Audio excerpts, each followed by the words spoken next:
நம்ம தமிழ் சினிமா என்னங்க, இந்தியன் சினிமாவே தலைவணங்குற ஒரு ஆக்டர் அப்டின்னா, அது நம்ம ஆண்டவர் கமல்ஹாசன். கமல்ஹாசன் ஒரு ஆக்டர், டைரக்டர் மட்டும் இல்லாம, சினிமால இருக்க எல்லா டிபார்ட்மெண்ட்லயும் முழுசா கத்துக்கிட்டு, தமிழ் சினிமாக்கு ஏகப்பட்ட புது புது கான்செப்ட்ட இன்ட்ரோடியூஸ் பண்ணி, நமக்கு பெருமை சேர்த்துட்டே இருக்காருன்னு சொல்லலாம். இப்படிப்பட்ட நம்ம ஆண்டவர், நம்ம இந்தியன் சினிமாக்கு ஏகப்பட்ட புது புது டெக்னாலஜிஸ இன்ட்ரோடியூஸ் பண்ணி வச்சிருக்காரு. அண்ட் அவரு கொண்டு வந்த சேஞ்சஸ்னால, நம்ம இந்தியன் சினிமா இப்போ ஹாலிவுட்டையே கம்பீட் பண்ற ஸ்டேஜ்க்கு வந்திருக்குன்னே சொல்லலாம். வாங்க இந்த வீடியோல டீடைலா கமல்ஹாசன் இந்தியன் சினிமாக்கு என்னென்ன புது டெக்னாலஜிஸ இன்ட்ரோடியூஸ் பண்ணிருக்காருங்கிறத டீடைலா பார்க்கலாம். இந்த லிஸ்ட்ல நம்ம ஃபர்ஸ்ட் பார்க்க போறது 1986ல ரிலீஸ் ஆன விக்ரம் மூவில கமல்ஹாசன் இன்ட்ரோடியூஸ் பண்ண கம்ப்யூட்டர் ரெக்கார்டிங் தான். விக்ரம் படத்துக்கு நம்ம இளையராஜா தாங்க மியூசிக் கம்போஸ் பண்ணிருக்காரு. இந்த படத்துக்கு முன்னாடி வரைக்கும் ஒரு பாட்டுக்கு ரெக்கார்ட் பண்ணணும் அப்படின்னா லைவா ஆர்கெஸ்ட்ரா சிங்கர்ஸ் எல்லாம் பெர்ஃபார்ம் பண்றத அப்படியே மொத்தமா ரெக்கார்ட் பண்ணி தான் பண்ணிட்டு இருந்திருக்காங்க. ஆனா இதுல என்ன ஒரு மேஜர் நெகட்டிவ் அப்படின்னா ஒரு மியூசிஷியன் அந்த ரெக்கார்டிங் அப்போ ஒரு சின்ன தப்பு பண்ணா கூட திரும்ப அத ஃபர்ஸ்ட்ல இருந்து தான் ரெக்கார்ட் பண்ணணுமா அந்த மாதிரி ஒரு நிலைமை இருந்திருக்கு. ஆனா இதுவே கம்ப்யூட்டர்ல ரெக்கார்டிங் பண்றப்போ சிங்கர்ஸ் தனியா மியூசிக் தனியா ப்ரோக்ராம் பண்ணி வச்சுக்க முடியும். அதனால நிறைய டைம் கன்சியூம் ஆகுறதும் குறைஞ்சிருக்கு அண்ட் கிளாரிட்டியும் இம்ப்ரூவ் ஆகிருக்கு. இந்த டெக்னாலஜியை ஹாலிவுட்ல யூஸ் பண்றதை பார்த்துட்டு இந்தியன் சினிமாக்கு விக்ரம் படம் மூலியமா இன்ட்ரடியூஸ் பண்ணவரு நம்ம கமல்ஹாசன் தான். கம்ப்யூட்டர் ரெக்கார்டிங் மட்டும் இல்லைங்க, இந்த விக்ரம் படத்துல தான் முதல் டைம் கம்ப்யூட்டரையும் படத்துல காமிச்சிருக்காங்க. அண்ட் அது மட்டும் இல்லாம இந்த படம் தான் ஸ்டெடிகேம் யூஸ் பண்ணி ஷூட் பண்ண முதல் இந்தியன் மூவிங்க. இப்படி ஸ்டெடிகேம் அண்ட் கம்ப்யூட்டர் ரெக்கார்டிங்னு ரெண்டு புது டெக்னாலஜிஸ இந்தியன் சினிமாக்கு கமல்ஹாசன் இந்த படம் மூலியமா இன்ட்ரடியூஸ் பண்ணி வச்சிருந்திருக்காரு. பொதுவா நம்ம இந்த ஸ்டண்ட் சீக்வன்ஸ் எல்லாம் நிறைய பார்த்திருப்போம். அதுலயும் இந்த கிளாஸ் எல்லாம் உடையிற மாதிரி ஸ்டண்ட்ஸ் எல்லாம் பார்த்திருப்போம். முன்னாடி வந்த படங்கள்ல இந்த மாதிரி கிளாஸ் எல்லாம் உடைச்சு பண்ற ஸ்டண்ட்ஸ் ரொம்ப கம்மியா தான் இருந்திருக்கும். அண்ட் அதே நேரத்துல ரொம்ப பரிச்சயமானவங்க மட்டும்தான் இந்த மாதிரியான ஸ்டண்ட்ஸ் எல்லாம் பண்ணுவாங்க. இப்படி இருந்த சூழ்நிலையில 1987ல கமல்ஹாசன் அண்ட் மணிரத்னம் டைரக்ஷன்ல வந்த நாயகன் படத்துல சுகர் கிளாஸ இன்ட்ரோடியூஸ் பண்ணிருக்காரு நம்ம கமல்ஹாசன். சுகர் யூஸ் பண்ணி பில் பண்ற இந்த கிளாஸ நம்ம மேல அடிச்சு கூட உடைக்கும் போது நமக்கு ஒண்ணுமே ஆகாதா. அண்ட் இதனால கிளாஸ் உடையிற ஃபீல பெர்ஃபெக்ட்டா நம்மளால படத்துல கொண்டு வர முடியுமாங்க. நாயகன் படத்துக்கு அப்புறமா நம்ம இந்தியன் சினிமால பல படங்கள்ல இந்த சுகர் கிளாஸை யூஸ் பண்ணி ஸ்டண்ட்ஸ் எல்லாம் பண்ணியிருந்திருக்காங்க. அண்ட் அடுத்ததா 1989ல சிங்கிதம் ஸ்ரீனிவாச ராவ் டைரக்ஷன்ல நம்ம கமல்ஹாசனோட டபுள் ஆக்ஷன்ல வந்த படம் தான் அபூர்வ சகோதரர்கள். இந்த படத்துல அப்பு கேரக்டர்ல நம்ம கமல்ஹாசன் ட்வார்ஃப் கெட்டப்ல நடிச்சிருந்திருப்பாரு. இந்தியன் சினிமாலேயே பெருசா அந்த விஎஃப்எக்ஸ் எல்லாம் வளராத அந்த டைம்ல இந்த மாதிரி ஒரு ட்வார்ஃப் ரோல் இன்ட்ரடியூஸ் பண்ணி நடிச்சது நம்ம கமல்ஹாசன் தான். அடுத்ததா 4 டிஃபரெண்ட் கேரக்டரை 1990ல நடிச்சு ரிலீஸ் ஆன ஒரு படம் தான் மைக்கேல் மதன காமராஜன். மைக்கேல் மதன காமராஜன்ல கமல்ஹாசன் லேப்டாப் யூஸ் பண்ற மாதிரியான ஒரு சீக்வன்ஸ் வருங்க.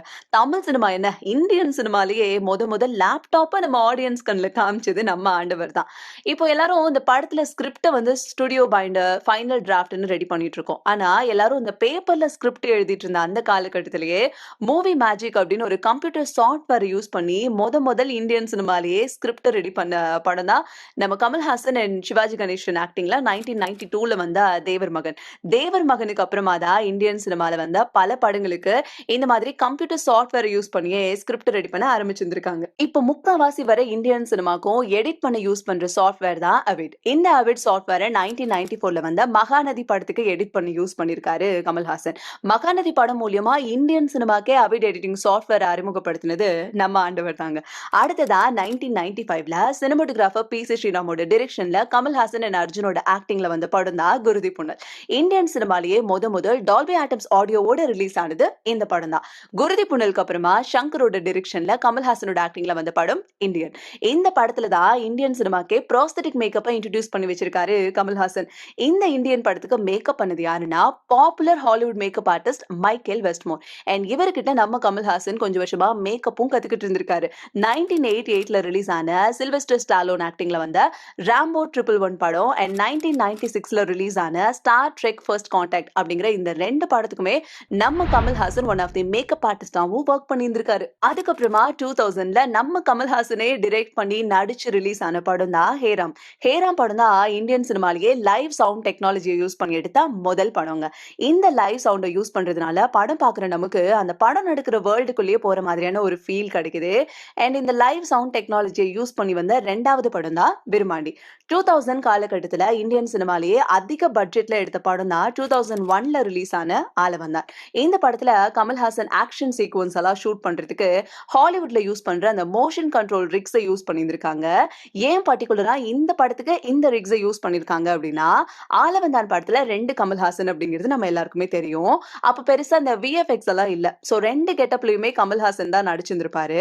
அப்போ ஒரு கமல்ஹாசனுக்கு எடுத்த அதே ஆங்கிள திரும்ப இன்னொரு கமல்ஹாசனுக்கும் ரீகிரியேட் பண்ணணும். அப்பதான் அந்த ஷாட் 2 கமல்ஹாசன வச்சு பிசிறு தட்டாம வருமா. சோ அப்படி இருக்கும்போது மேனுவலா பண்ணா வேலை ரொம்ப ஜாஸ்தியாகும்னு கமல்ஹாசன் இந்த மோஷன் கண்ட்ரோல் ரிக்க யூஸ் பண்ணியிருந்திருக்காரு.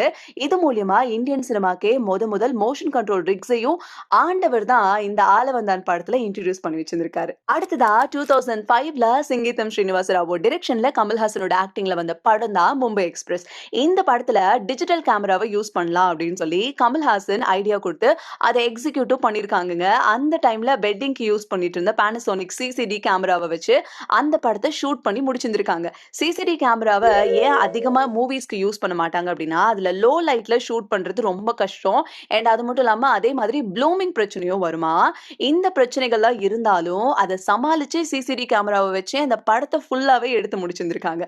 அதோட மட்டும் இல்லாம 2005ல ஃபர்ஸ்ட் டைம் இந்த டிஜிட்டல் கேமராவை இந்தியன் சினிமாக்கு இன்ட்ரோடியூஸ் பண்ணி ஒரு பயனியரா இருக்காரு நம்ம கமல்ஹாசன். அண்ட் கடைசியா பல பிரச்சனைகளை தாண்டி 2013ல கமல்ஹாசனே டைரக்ட் பண்ணி நடிச்சு வெளியான படம் தான் விஸ்வரூபம். விஸ்வரூபம் படத்துல ஆரோ 3D அப்படிங்கிற ஒரு சவுண்ட் டெக்னாலஜியை யூஸ் பண்ணியிருந்தாரு கமல்ஹாசன். டால்பி ஆட்டம்ஸ் அப்படின்னு ஆல்ரெடி ஒரு சவுண்ட் டெக்னாலஜி இருக்கே, அப்புறம் என்ன இந்த ஆரோ 3D சவுண்ட் டெக்னாலஜி அப்படின்னு கேட்டீங்கன்னா, இந்த ஆரோ 3D சவுண்ட் டெக்னாலஜியை படத்துல யூஸ் பண்றப்போ ரொம்ப மைன்யூட்டான சவுண்ட் டிசைன்ஸையும் ப்ரோக்ராம் பண்ணி யூஸ் பண்ணிக்க முடியுமா. அண்ட் அதனால படம் பார்க்குற ஆடியன்ஸுக்கு படத்துல இருக்க மைன்யூட் சவுண்டும் கூட கிளாரிட்டியா கேட்குமாங்க. இந்த ஆரோ 3D டெக்னாலஜி இந்தியன் சினிமாக்கு கமல்ஹாசன் விஸ்வரூபம் படம் மூலியமா இன்ட்ரோடியூஸ் பண்ணியிருக்காரு. அண்ட் அது மட்டும் இல்லாம 2011ல ரிலீஸ் ஆன ரெட் டைல்ஸ் அப்படிங்கிற ஒரு ஹாலிவுட் மூவிக்கு அப்புறமா வேர்ல்ட்லயே இந்த டெக்னாலஜியை யூஸ் பண்ணி ரிலீஸ் ஆன 2வது படம் விஸ்வரூபம் தான். இந்த டெக்னாலஜி அதுக்கப்புறமா அவ்வளவா இந்தியன் மூவிஸ்ல பெருசா யூஸ் பண்ணல. அதுக்கு என்ன காரணம்னா, இந்த சவுண்ட் டெக்னாலஜியை ப்ரோக்ராம் பண்றது ரொம்ப பெரிய ப்ராசஸ் ஆங்க. இப்படி இந்தியன் சினிமாக்கு பல புது டெக்னாலஜியை இன்ட்ரோடியூஸ் பண்ணி வச்சிருக்க நம்ம கமல்ஹாசன் இப்போ ரீசெண்டா அமெரிக்கா போய் ஏஐ கோர்ஸ் எல்லாம் கத்துக்கிட்டு வந்திருக்காரு. அடுத்து இன்னும் என்னென்ன புது புது விஷயத்த நம்மள எக்ஸ்பீரியன்ஸ் பண்ண வைக்க போறாரோ வெயிட் பண்ணி தான் தெரிஞ்சுக்கணும். உங்களுக்கு இந்த வீடியோ பிடிச்சிருந்தா லைக் பண்ணுங்க, மறக்காம உங்களோட ஃப்ரெண்ட்ஸ்க்கும் ஷேர் பண்ணுங்க. இதே மாதிரி வீடியோஸ்க்கு மறக்காம நம்ம சேனலை சப்ஸ்கிரைப் பண்ணிக்கோங்க.